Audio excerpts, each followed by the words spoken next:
ऐसी कहानी जो आप लोग की सोच बदल दें। एक राजा ने अपने सैनिकों को सड़क के बीच में एक बड़ी चट्टान रखने के लिए कहा।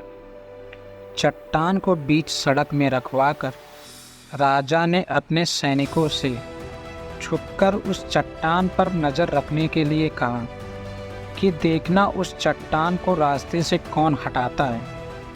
लोग उस जगह पर आते रहे और जाते रहे, लेकिन किसी ने भी उस चट्टान को रास्ते से हटाने की कोशिश नहीं की।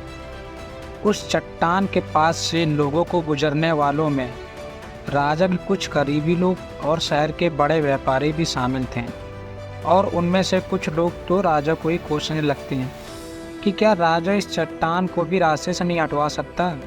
लेकिन किसी ने भी उस चट्टान को रास्ते से हटाने का प्रयास नहीं किया।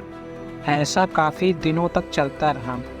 एक दिन किसान अपनी सब्जियों के साथ उधर से गुजर रहा था। उसने चट्टान को रास्ते में पड़े देखा और सोचा कि सबको इस चट्टान की वजह से कितनी तकलीफ़ हो रही है। उसने अपनी मजबूत लाठी से उस चट्टान को एक तरफ ढकेलने की कोशिश शुरू कर दी। काफ़ी कोशिश के बाद वह उसे सड़क से हटाने में कामयाब हो गया।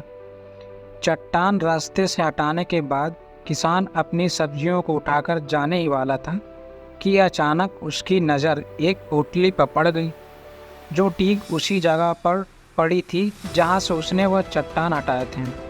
उसने उस पोटली को खोलकर देखा तो उसमें सोने के कई सिक्के थे, और उन सिक्कों के साथ राजा का एक संदेश भी था, जिसमें लिखा था कि ये सोने के सिक्के उनके लिए हैं जो इस चट्टान को रास्ते से हटाएगा। दोस्तों, बिल्कुल ठीक इसी तरह हम सबके लाइफ में भी कई परेशानियां आती हैं। कुछ लोग उन परेशानियों से बचकर निकल जाते हैं और कुछ रास्ता बदल देते हैं, और चंद लोग ठान लेते हैं उन परेशानियों का हल निकाल लेने की, और ऐसे ही लोग मुश्किलों में संभावनाओं में छिपे अवसर खोज लेते हैं।